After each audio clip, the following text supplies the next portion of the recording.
Hey guys, welcome into Chapadong's DFS Army video series. I want to first dive in and show you a little bit about myself, and then we'll kind of walk through maybe building a lineup today. I am a DFS coach and contributor inside the DFS Army, which I'll get to in a second. But if you've never found me before, or this is the first time that you're finding out, follow me on Twitter at Chapadong, and I write a daily piece every day, gives you a nice glance at the slate, hopefully gets your research directed off in the right area. Also put some videos out on occasion. Try and do more of that. It's a quicker way to process my thoughts and get information out to you guys. You don't need an excuse to help people in this industry. So I'm trying to build through Twitter. I'm trying to build through the Army. I'm trying to build through YouTube and get a bunch of channels out there so that we got a community developing that really kind of bootstraps each other, really helps pick each other up, and helps us all get better at what is becoming an increasingly difficult hobby or sport to win on a regular basis. A lot of people are new. A lot of people are trying things out for the first time.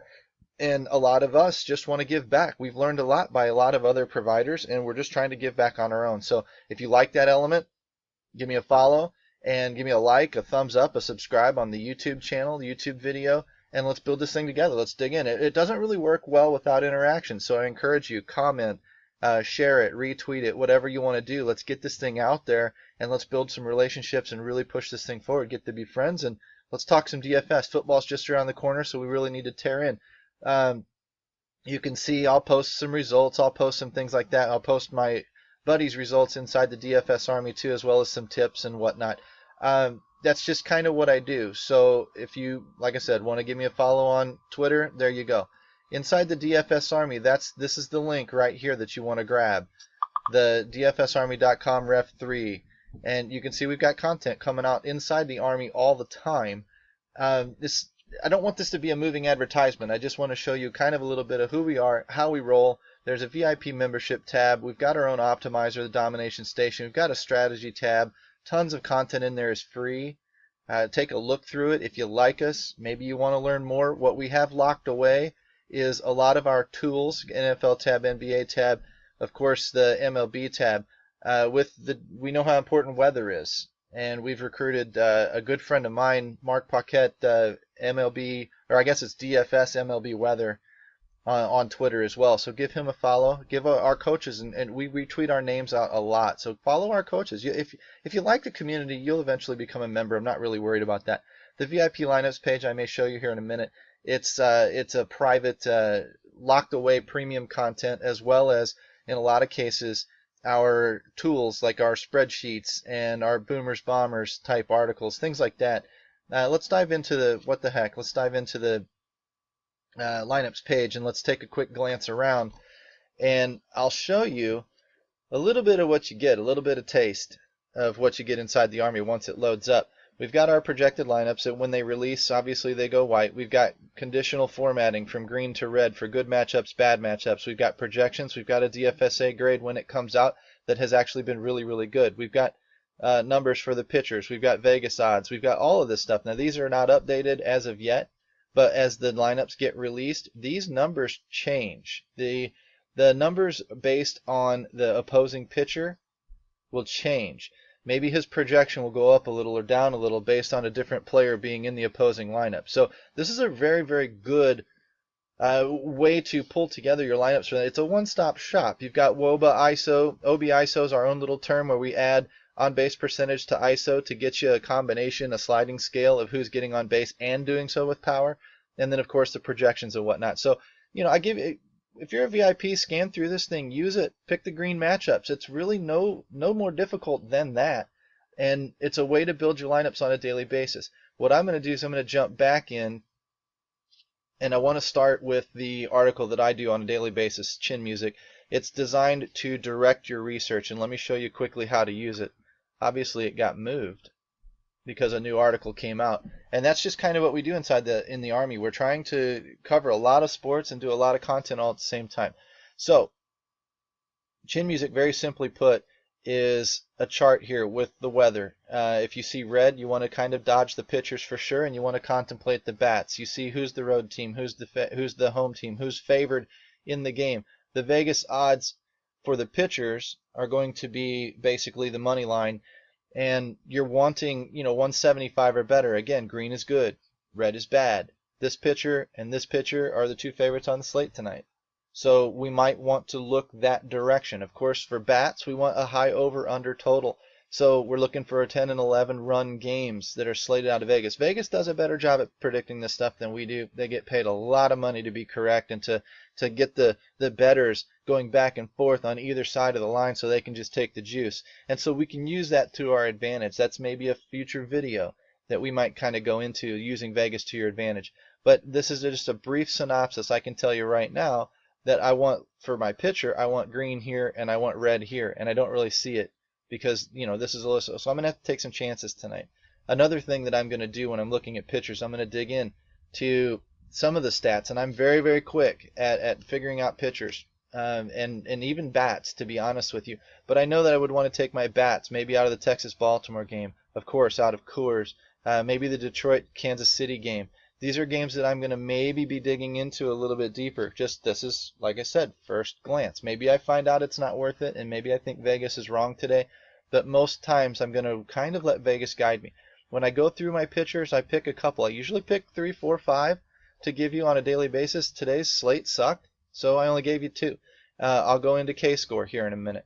What I want you to see, we'll explain the pitchers a little bit, and then we're going to attack. We're going to try and figure out, now that we've got a pitcher selected that we want to roster and we want to use, let's find some other pitchers that suck and let's attack them with bats. The way we do that is we look at a number called Sierra. That is a predictive statistic that is kind of, it's written out like ERA, but Sierra is really, if you take the luck out of the ball dropping in the outfield or whatever, this is what the pitcher's ERA should be. So if he's got a 5 or a 6 Sierra and he's got an ERA of a 3, he's likely going to come up to that 5 or 6, and that means he's going to be giving up runs along the way, and that's a pitcher we can start to target. So if you follow these stats and compare them back and forth, you can figure out whose luck is about to turn for the better or for the worse. And we want to be on those pitchers who are about to turn for the worse, because it gives our bats a little bit of an advantage. So over the 5 Sierra mark, these are the softer pitchers today, and in parentheses are the opponents they're facing. So we want to be on Baltimore, we want to be on Texas, we want to be on Philadelphia maybe, we want to be on Chicago, we want to be on the Yankees. They're facing weaker pitching today, so that should set their bet down. They might get shut out. I mean, these guys are pros, they pitch well on occasion, but over the long run, these are the pitchers that we should be attacking. Go down to implied run totals. That's another thing that Vegas puts out for us and tells us which teams are in the better positions to score some runs tonight based on ballpark, based on pitching, based on weather, based on how their bats are running, based on a whole list of factors. And they kind of give us a clue. Now, a lot of times this is all splitting hairs, but we'll take the top few offenses. We'll kind of let you know the right side or left side or both sides, where the pitcher they're facing is weakest. In this case down here, the Chicago lefties, that means that the pitcher has a hard time getting lefties out. So we want to focus on the left-handed bats in the Chicago lineup. That doesn't mean the right-handed bats are bad. It just means that the left-handed bats have a little bit more of an advantage. So in capitals, I look for numbers like OPS. OPS is on-base percentage plus slugging percentage. So again, it's kind of like that OBI I talked about, where you get a little bit of on-base percentage and a little bit of power, and you combine those two together, and if a guy is not getting on base very often, he'd better be hitting for power. And if he is getting on base all of the time, then I don't really need as much power out of the guy, because he's always on base, and he's scoring runs, and he's maybe getting slap singles that are driving in runs. So it all kind of balances out, and we want the biggest number we can find. When I find a bat that is in a good offense, that is facing a soft pitcher, that is maybe even on the side of the plate that I want it to be on, and he's in caps, like these guys down here, they're in very, very good spots. They're going to form my core. This is an over 1,000 OPS bat in the last, say, week, 4 weeks, season, whatever it is that I'm looking at, and I try to define it periodically. Lately, since coming back from the All-Star break, I've been looking more at 4-week numbers because we're going to be missing a big week there. It's hard for me to go on a 1-week number when we've only got maybe 2 games to look at. So I want to go back a little bit more. And these guys are hitting for an over 1,000 OPS for the last 4 weeks, facing that right-handed or left-handed pitcher, whoever they're facing tonight. That gives you a good idea of who's in a green light situation. The guys in italics have good batter versus pitcher history. They've hit this pitcher well. So if I find a guy who's in caps and italics, that's a guy I'm keying on. Doesn't mean he's not going to go 0 for 4, but it means he's in a very, very good spot to succeed tonight. That's kind of how this little section works. You need to go down here. Well, we play a little game with Don calls and whatever else.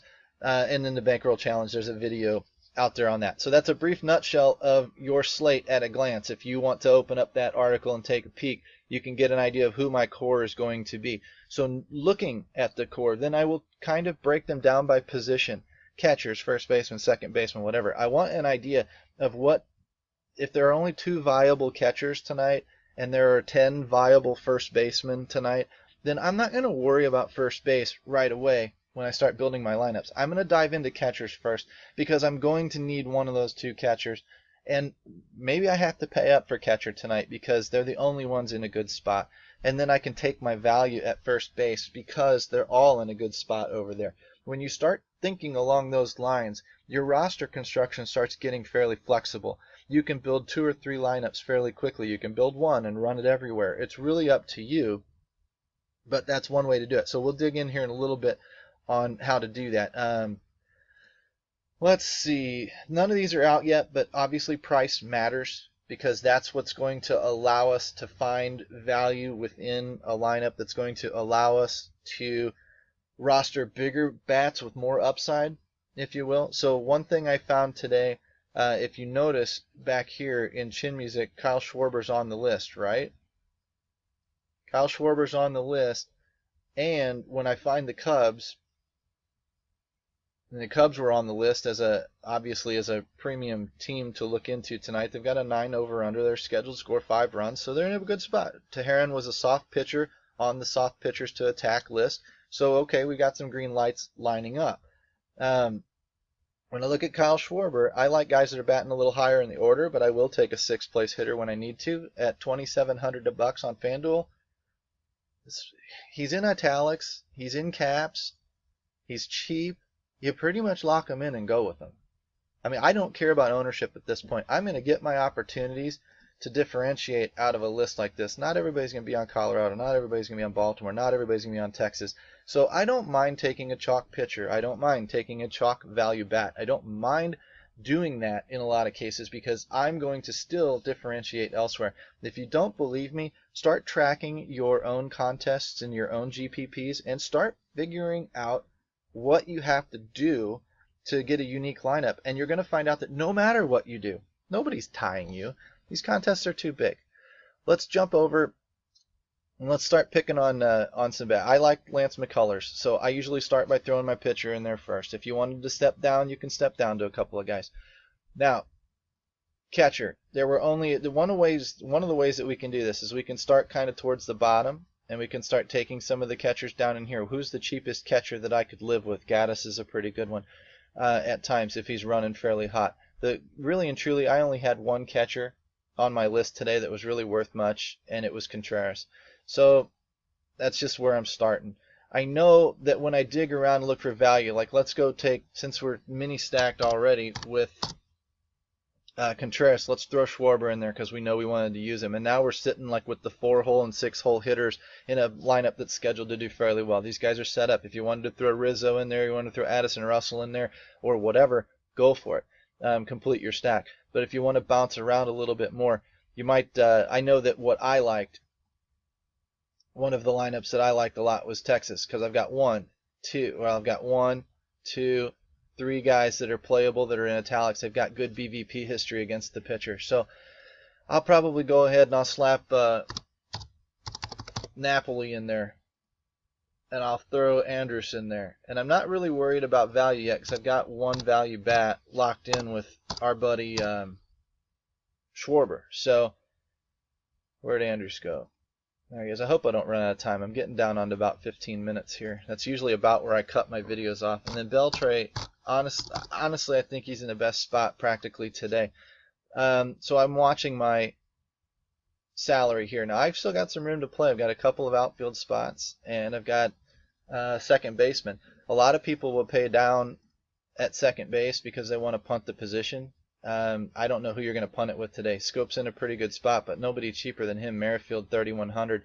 I don't know. I mean, some of these guys might, but let's go all the way up, see what Altuve does. Altuve's in a good spot. Let's see what he does when he pops in there. 2,600. We would need some serious value coming out of the outfield to make that work. Maybe that doesn't work. I know there's one guy I did like out in the outfield, and that was Jake Marisnick tonight. So if I toss him in there at 2,400 when my average salary's, 3,000 or so, now 3,600. Let's see if we can find another value bat out there in the outfield. Run on down a little bit into the cheaper guys. You know what? There is a guy on the Cardinals, Magnus Sierra, 2,000 league minimum, fast as hell. Has hit in every major league game that he's been a part of so far this year. Guess what that allows me? That allows me Altuve and then some. Could take Altuve. I can run down here, grab Scope if I wanted to. I mean, I can do a lot of different stuff, but if I took Altuve now, when I run into spots like this where I've got a good bit of money left over, now I want to look at upgrading somewhere else. Is there anywhere else that I'd really like to get rid of? Let's get rid of Marisnick. Let's keep Sierra in there for that extreme value, and let's go 3,200 out in the outfield. And let's see if we can't find ourselves a little bit better outfielder. Marisnick's not bad, don't get me wrong. And there's nothing wrong with leaving money on the table either. But if we're going to play with it, Kane, shoot, Hap. There, Hap helps the Cubs stack out, doesn't it? Let's do that. So now what we've done is we've filled our cap. We've got 1 Cub, 2 Cubs, 3 Cubs. We've got 1 Ranger, 2 Rangers, 3 Rangers. Then we've got one-offs in Houston, probably their best bat. And St. Louis, a real a real cheap value play guy. This is how you build a lineup. I mean, there's nothing wrong with that. If you want to do it again, play around some more. Clear them all out of there. One of the ways that you can do this, one of the things that I like to do, is I'll go through and I'll build lineup after lineup after lineup after lineup after lineup. And I'm just trying to get an idea of where my mind is going today. And I may build 10 lineups, 15 lineups or something, and I start finding myself always reaching for Schwarber or always reaching for a guy's value play. And then when I get down to where I really want to select a lineup or two, I already know how to build it. I've already got a routine and a rhythm built of guys that I really, really like. I would encourage you to never punt a position just because. I mean, you want to get some kind of value out of it in some way, shape, or form. You want upside, either speed, upside with power, upside somewhere. You don't want to just kind of take a value guy because he got moved up from the 9 hole to the 1 hole and he's near the minimum. I mean, get somebody like that Sierra who has yet to fail to reach base. If you're going to spend only $2,000 on a guy, make sure that he gets you a single or gets you, a single and a stolen base or something like that, and he brings value and then affords you to bump your lineup up elsewhere. These are just a few tips. This is just a few things that we do inside the DFS Army. Like I said, if you want to take a look at us, you follow this link back here to the DFS Army that I put up in the beginning of the video. And, open up some of our content. Take a peek at it. See if it is a community you want to be a part of. I know it's a community I like being a part of. I love helping. I like teaching you guys. So let's interact a little bit, and let's bust this baby up. Take care, guys.